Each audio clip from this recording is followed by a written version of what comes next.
Kyle Reynolds' birthday recently. You can see him in action at PWS taking on in tag team action with Alex Reynolds, the tag team champions, taking on Lance Storm and Just Incredible coming up in September. Yeah, September 20th, the Impact Players reuniting. Yeah, but more importantly, they will be facing Kyle and Alex, the current champions. But yeah, so I put out a little tweet seeing who, little contest. The next person to follow will get promoted big time. That next person to follow was Perry the Entertainer. We mentioned him before in a show, but go follow Perry the Entertainer at the PTE Show. You could also go follow, he does a review show of wrestling and sports. His review show, you could go on YouTube, youtube.com/Perry the Entertainer. And then for his overall world of sports talk, you could go follow him, go check him out, youtube.com/The PTE Sports. Thank you very much for promoting us. Thank you for following Kyle. He appreciates it as well. How do you know? I spoke to him. Oh. Also, go follow. That's it. What's going on, you guys? It's Perry the Entertainer back again for another video. In this video, we're going to be taking a look at some of the things that happened at last night's episode of Monday Night Raw. Make sure you leave a like, add this video to your favorites, and also leave your comments down below and what did you guys think about the show. We do not have the Wrestling Jonine in this episode tonight, but we're going to do it anyway. We started off the show with Triple H going out there saying he was basically trolling the IWC, making fun of all the internet wrestling smarks and fans and everything, before Roman Reigns, Kane, and Randy Orton all eventually interrupted him. It all settled into a big handicap match, Roman Reigns versus Kane and Randy Orton, and we all saw at Battleground where the tension was high between Kane and Randy Orton. We saw a pretty back and forth match. Obviously, WWE is still very potent. They're still very what's the word? They're very not determined, but you know what I mean. They're focused on Roman Reigns' push, despite using the WWE World Heavyweight Championship to bring him up, because that's what I think they've been doing for the last few weeks. I wasn't a huge fan of it by using the title to build up Roman Reigns, but if you're going to groom him to take Cena's spot when Cena does eventually retire, or in this case, Cena is out filming a movie now. He's filming some movie. He's going to be out for a couple weeks, so we're not going to see Cena on the TV screen. So I'm sure that's going to put a lot of smile on your faces. But, yeah, if you're grooming Roman Reigns to take John Cena's spot, then I think building him up the way you're doing right now, you're doing a very good job of it. I can definitely see him winning the Royal Rumble. But Roman Reigns ends up getting the victory after Kane and Randy Orton basically implode again. It looks like they're heading towards a Kane-Randy Orton match at SummerSlam. Of course, I could be wrong about that. They could put Randy Orton with Roman Reigns. I say go with the Kane Orton and then have Reigns and Triple H. It would do justice, and I think it would make the Authority a little bit more interesting, because they've been getting very stale, but then again, so has Roman Reigns, because Roman Reigns hasn't really been going anywhere. He's very he's not very good on the microphone, but in the ring, as you saw at Battleground, he can endure a lot of punishment, and he has a lot of endurance. He can run, he can jump, he can do all this other stuff that he wasn't able to do 2 years ago. So Roman Reigns is obviously growing in WWE, and as for him winning the World Heavyweight Championship, it's not going to be this year.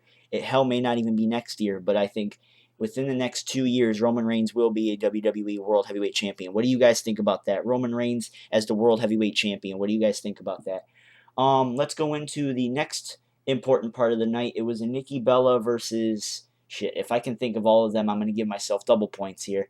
Eva Marie, Alicia Fox, Cameron, and... there was another one. Roman Reigns, yeah. Rosa Mendez, I think. I don't want to look it up right now because it'll slow my computer down. But if that's the 4, I'm giving myself double points. # double points. But it was used to give more punishment to Nikki Bella, keep the Brie versus Stephanie feud going. And it's funny because we actually saw Brie in the audience tonight.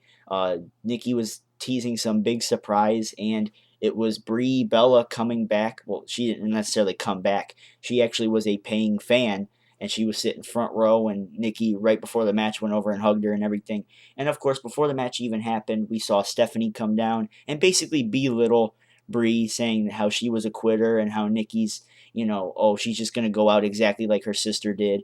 And her sister basically used the one word that, well, every diva wants to say, but they can't because WWE is PG. Yeah, she said bitch a couple times.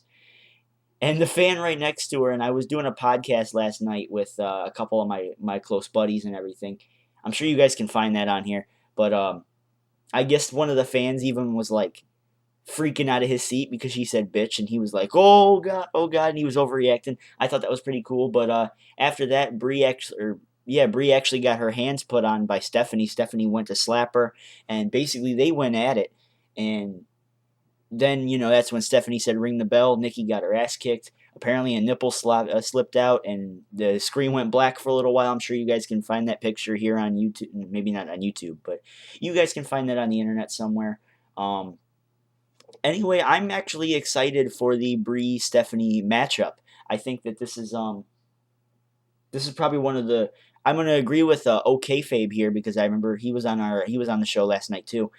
He said this was one of the most well done, put together segments, or not segments, but well put Divas rivalry in quite a long time.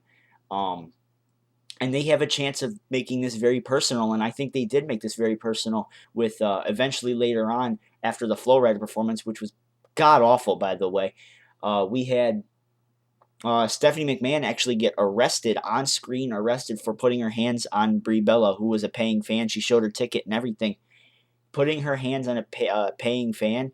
Stephanie was escorted out of the building, and she was off to jail. Triple H said she was going to follow her, but Triple H couldn't because he was going to announce John Cena's opponent for SummerSlam, who we all knew was Brock Lesnar, but we'll get to that in a second.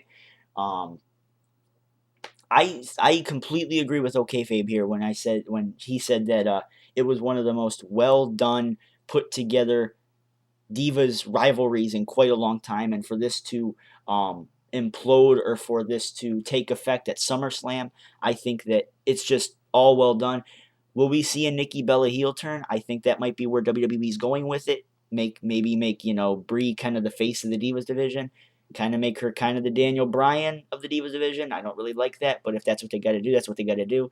Brie versus Nikki, which I think I've said it before on my show, could be a very personal feud. They could make this actually one of the best feuds in quite some time, and we can keep rolling on with this Divas topic, and we can talk about AJ Lee and Paige versus Natalya and some other chick. I missed a lot of this part because I was going to get my food, but I came back up, and Paige is beating the hell out of AJ. Yeah, that's right. Paige has turned heel finally. They done away with the frenemies crap, and they're right down to the nitty gritty. Paige is a full-fledged heel now. She was jealous that AJ came back and took her title, and now AJ's pretty much a full fell-on babyface, and I'm loving it. I agree with some people on Twitter when they said that this could possibly end up being a Trish Lita type of feud where we actually see more gimmick matches, more well put together matches, because the one at Battleground was just disappointing. But then again, I think there were a lot of limitations on that match as to see, because there wasn't a whole lot done with the storyline itself. But now that you actually had Paige turn on AJ, you have Paige try and make an identity out of herself, not as just the girl who got the fluke victory over AJ after WrestleMania. I think that you can put AJ and Paige together and they will give you magic, but I think the reason we didn't get that at Battleground was because of the limitations that were put on the match, the limitations that were put on the storyline at the time, and the rematch at SummerSlam is probably going to be better put together, basically. I think that I do agree. I think that this could be a Trish Lita rivalry type of thing. I think it could be put together a lot better.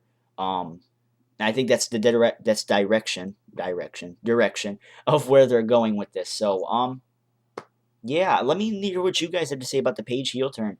I missed a good portion of it. I missed a good portion of the the leading up to it at towards the end here. But what else happened tonight? I already talked about how Flo-Rida's performance was awful. It looked like he was lip syncing the entire thing. But then again, by the way, Flo-Rida, next time you come on Raw, make sure you have 2 new songs. I think you played 3 songs that have been on the charts for a good 3 years now. And hell, I think 2 of them were actually theme songs to WrestleMania. So it's not like we've heard those before. But what else happened? Oh, Jericho got his ass whooped. Apparently, Jericho wasn't even in the arena last night.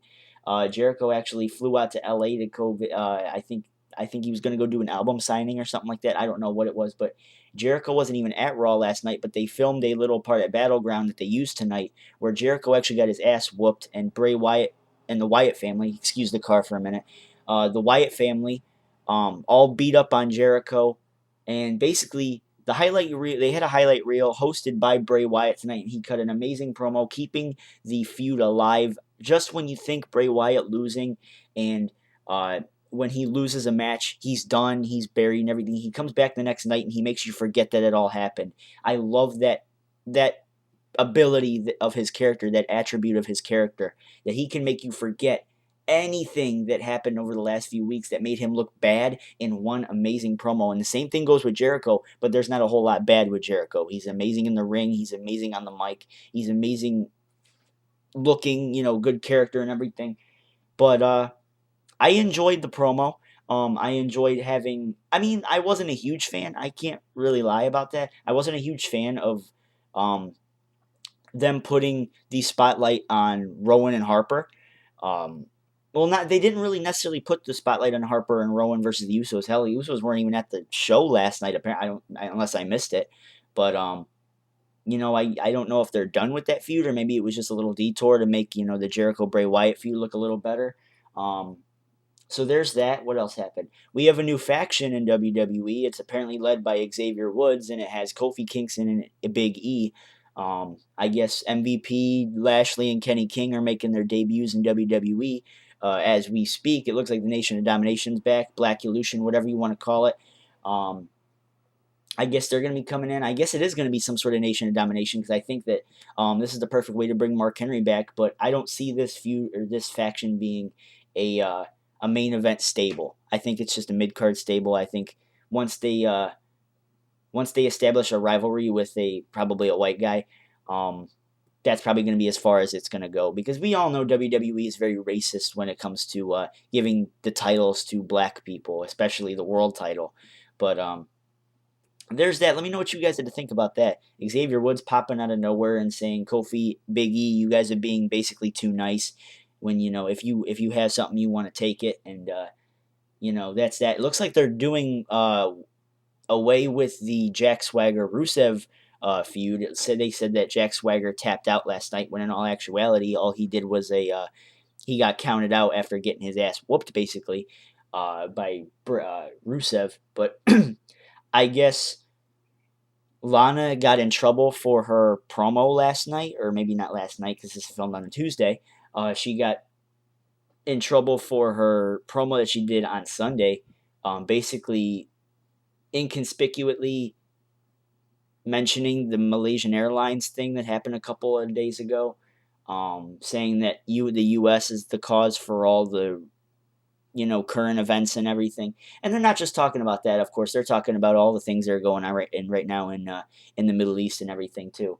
But yeah, I guess they got in trouble, and before she was even getting to talk, Great Khali came out, interrupted her, and Khali got his ass whipped by Rusev. So they're still hyped up on Rusev. I don't know what they were doing with Swagger. Maybe Swagger was just selling the injury or something. Tonight we see Sheamus versus Rusev, and it looks like Rusev's just kind of out in the wilderness now. So that's that. I guess we could just end it right here and talk about the Brock Lesnar return. Yes, Brock Lesnar was Plan C. He's good. He came back last night and shook Triple H's hand. John Cena versus Brock Lesnar for the WWE World Heavyweight Championship is confirmed for SummerSlam. Of course, also confirmed for SummerSlam is the WWE 2K15 roster reveal that I know a lot of you guys are hyped about. But for Brock Lesnar coming back, we all knew it was going to happen. It was on the internet for a long time now.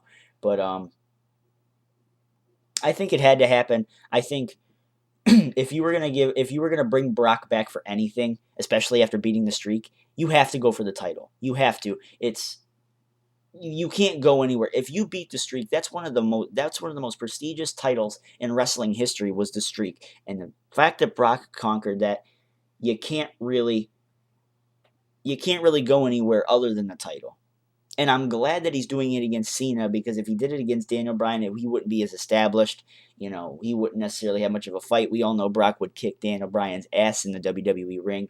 So let's see how Cena. It looks like they are leaning towards giving the belt to Brock, because they ended the show with Paul Heyman just cutting a beautiful promo, and that was that. What do you guys think about Brock coming back and challenging John Cena for the WWE World Heavyweight Championship? I like it. I'll definitely give it a shot. Of course, WWE's going to have to go through a lot of build-up to do this, because John Cena's not going to be there every week, and neither is Brock Lesnar. So having two right now current part-timers, because Cena is kind of a part-timer, at least right now, because he's filming the movie and everything.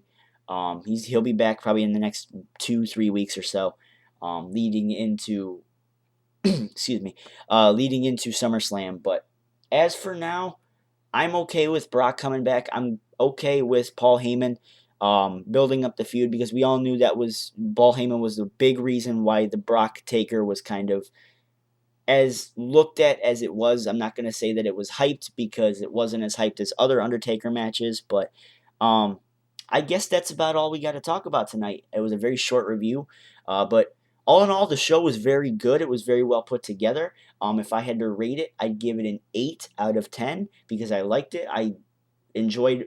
Well, there wasn't a whole lot of points that I didn't enjoy, other than the Flo-Rida part. That's the reason I kind of had to take apart. Flo-Rida beating up Heath Slater in the back, just like he did at WrestleMania, whatever.